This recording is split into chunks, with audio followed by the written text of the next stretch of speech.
Patuloy ang sinasagawang investigasyon ng Philippine Navy sa bumagsak na Robinson R-22 trainer helicopter kahapon sa likuran ng palengke ng Cavite City.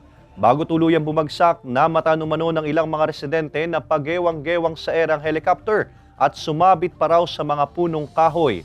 Ayon sa Philippine Navy, wala pang resulta ang sinasagawang aircraft accident investigation na maaaring magturo sa sanhi ng pagbagsak ng helicopter. Nauna nang sinabi ng Philippine Navy na dumaraan sa regular na inspeksyon at maintenance ang lahat ng kanilang aircraft.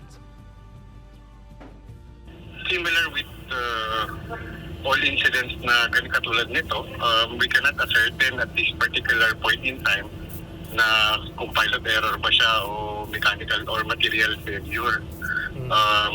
Let us just wait for the comprehensive investigation, sir, because our goal is to determine the cause of the accident with the primary objective of preventing such accidents from happening in the future.